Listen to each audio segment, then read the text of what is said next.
오늘의 말씀은 시편 37편 1절에서 11절까지의 말씀입니다. 악을 행하는 자들 때문에 불평하지 말며 불의를 행하는 자들을 시기하지 말지어다. 그들은 풀과 같이 속히 배임을 당할 것이며 푸른 채소같이 쇠잔할 것이미로다. 여호와를 의뢰하고 선을 행하라. 땅에 머무는 동안 그의 성실을 먹을거리로 삼을지어다. 또 여호와를 기뻐하라. 그가 내 마음의 소원을 네게 이루어 주시리로다. 내 길을 여호와께 맡기라. 그를 의지하면 그가 이루시고 내 의를 빛같이 나타내시며 내 공의를 정오의 빛같이 하시리로다. 여호와 앞에 잠잠하고 참고 기다리라. 자기 길이 형통하며 악한 꾀를 이루는 자 때문에 불평하지 말지어다. 분을 그치고 노를 버리며 불평하지 말라. 오히려 악을 만들 뿐이라. 진실로 악을 행하는 자들은 끊어질 것이나 여호와를 소망하는 자들은 땅을 차지하리로다. 잠시 후에는 악인이 없어지리니 네가 그곳을 자세히 살필지라도 없으리로다. 그러나 온유한 자들은 땅을 차지하며 풍성한 화평으로 즐거워하리로다. 아멘. 시편 37편은 다윗이 지은 시로서 지혜시로 분류됩니다. 그리고 9절의 첫 글자가 히브리 알파벳 순서를 따라 진행되기에 알파벳 시라 불립니다. 대체로 이 행마다 새로운 알파벳이 등장합니다. 어떤 주석에서는 이 시편에다 다윗의 조언이라는 제목을 붙였습니다. 본문 내용이 기도나 찬송보다는 마치 잠언이나 전도서처럼 다윗이 깨달은 지혜를 나누고 있는 느낌이 들기 때문입니다. 그래서 이 시는 교육을 위한 시로 이해되기도 합니다. 앞서 시편 36편에서 하나님의 통치와 악인의 형통에 대해서 언급했던 다윗은 이제 37편에 와서 그것을 본격적으로 다루고 있습니다. 그러면서 악인의 일시적인 번영보다는 하나님의 궁극적인 심판에 주목하라고 권면합니다.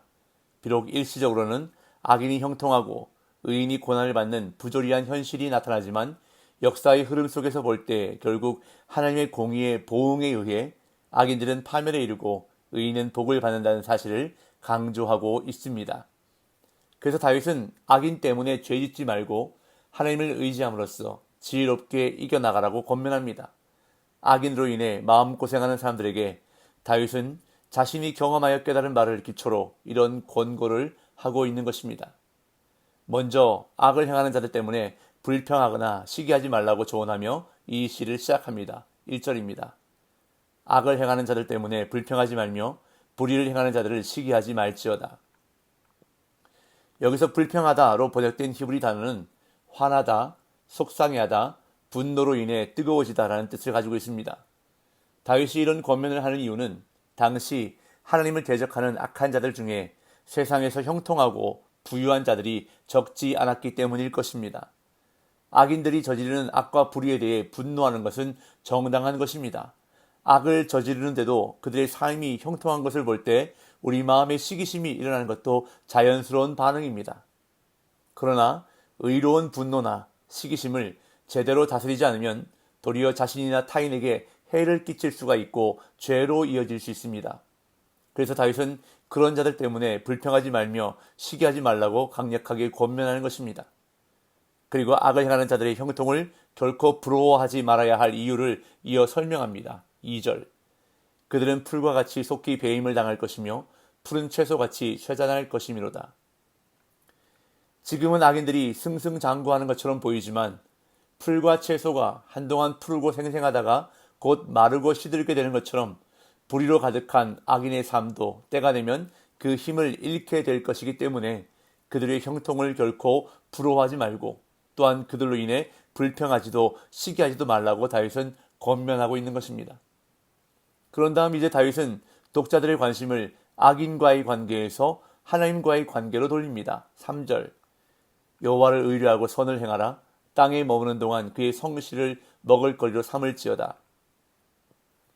악인 때문에 불편한 마음을 품기보다는 하나님을 온전히 신뢰하라고 권면합니다. 왜냐하면 하나님께서 악인과 의인 모두를 살피시고 당신의 뜻대로 이루실 것이기 때문에 하나님을 의뢰하고 그분이 원하시는 삶을 살라고 선을 행하는 데 힘쓰라고 말하는 것입니다. 또한 하나님의 성실을 먹을거리로 삼으라고 말합니다. 여기서 먹을거리로 삼다로 번역된 히브리어 라아라는 단어는 원래 목양과 관련된 동사로 양을 치다, 돌보다 먹이다라는 뜻입니다. 그래서 이 구절은 하나님의 성실로 성실하게 행하라는 뜻으로 해석할 수도 있고 하나님의 성실을 마음껏 누리라는 의미로 해석할 수도 있습니다. 그러면서 다윗은 여호와를 기뻐하라고 권면합니다. 4절 또 여호와를 기뻐하라 그가 네 마음의 소원을 네게 이루어 주시리로다. 악인으로 인한 시기심이나 화를 버리고 하나님을 신뢰하며 선을 행할 때 요구되는 것은 기쁨입니다. 이 기쁨은 하나님 때문에 생기는 기쁨, 하나님을 향한 마음에서 우러나는 기쁨이어야 합니다. 하나님을 기쁨으로 신뢰하고 하나님이 원하시는 길을 기쁨으로 택하고 하나님으로 말미암아 기뻐할 때 하나님께서는 우리 마음의 소원을 이루어 주심으로써 우리의 기쁨 역시 채워주실 것이기 때문입니다. 또한 다윗은 내 길을 여호와께 맡기라고 권면합니다. 5절 내 길을 여호와께 맡기라 그를 의지하면 그가 이루시고. 이 구절을 문자 그대로 해석해보면 내 길을 여호와께 굴리라가 됩니다. 내 길을 하나님 편으로 굴리면 하나님께서 그 길을 맡아 조정하실 것이라는 말씀입니다. 이렇게 내 길을 하나님께 맡기는 것이 바로 하나님을 신뢰하는 것입니다. 하나님을 신뢰할 때 하나님께서 우리를 위해 일하십니다. 6절 내 의를 빛같이 나타내시며 내 공의를 정오의 빛같이 하시리로다. 의롭게 산다고 해서 그 삶이 저절로 빛을 발하는 것이 아닙니다. 하나님께서 빛나게 해주셔야 하는 것입니다. 진정으로 하나님을 신뢰하고 모든 것을 하나님께 맡기며 선을 행하기를 포기하지 않는다면 하나님은 우리의 삶을 눈부시게, 그것도 정오의 빛처럼 쳐다보지도 못할 정도로 눈부시게 만들어 주신다는 것입니다. 그렇기 때문에 하나님을 의지하면서 하나님이 어떻게 하시는지 잠잠히 기다리며 지켜보라고 다윗은 권면합니다. 7절 여호와 앞에 잠잠하고 참고 기다리라. 자기 길이 형통하며 악한 꾀를 이루는 자 때문에 불평하지 말지어다. 잠잠하다는 움직임이나 말이 없다는 의미이므로 평정심을 가지고 가만히 있으라는 뜻으로 이해할 수 있습니다. 하나님 앞에서 평정심을 갖는다는 것은 하나님이 당신을 신뢰하고 선을 행하는 자들의 소원을 이루시고 보호하신다는 것을 확신할 때 가능합니다. 또한 하나님이 악인의 삶을 지켜보시고 결국 그들을 심판하실 것이라는 확신이 있을 때 가능합니다. 그리고 참고 기다리라의 문자적 의미는 산고를 겪다, 두려워 몸을 뒤틀다입니다. 이것이 암시하듯 기다림에는 고통과 혼란의 아픔이 있습니다. 그러나 이 아픔을 기쁨으로 바꿀 수 있는 것은 하나님에 대한 진정한 신뢰라는 것을 다윗은 말하고 있는 것입니다. 그러면서 다윗은 다시금 악인들 때문에 불평하지 말고 분노하지 말라고 분명하게 권면합니다. 8절 9절 분을 그치고 노를 버리며 불평하지 말라. 오히려 악을 만들 뿐이라. 진실로 악을 행하는 자들은 끊어질 것이나 여호와를 소망하는 자들은 땅을 차지하리로다. 자신의 길에서 성공을 거두고 자신의 계획을 이루는 악인 때문에 불평하지 말라고 7절에서 말한 다윗은 8절에서 다시금 분명하게 강조합니다. 분노는 재앙만 초래한다는 것입니다. 따라서 여호와를 소망하는 자들에게는 믿음이 필요합니다. 바로 땅을 차지하게 될 것이라는 믿음을 가질 것을 다윗은 권면합니다.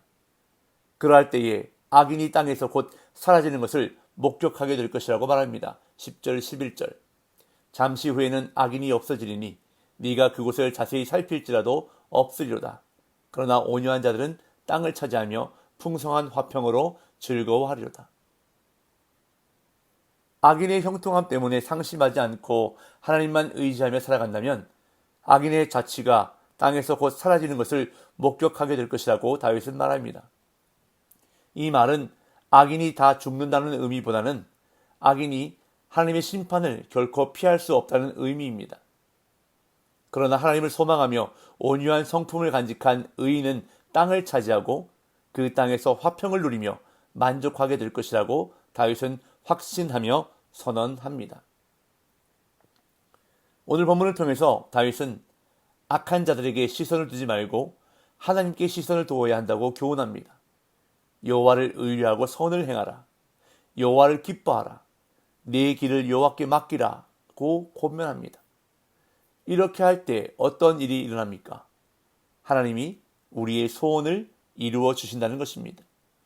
우리를 정오의 빛같이 빛나게 해주신다는 것입니다.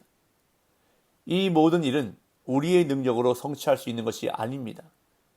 우리가 맡길 때 하나님이 이루신다는 것이 다윗의 확신이요, 또한 오늘 우리의 확신이 되어야 할 것입니다. 이 과정 속에서 필요한 것은 여호와 앞에서 참고 기다리는 인내입니다. 오늘도 하나님께 온전히 맡기고 참고 인내함으로 하나님이 이루시는 놀라운 역사를 체험하는 복된 날 되시기를 예수님의 이름으로 축복합니다.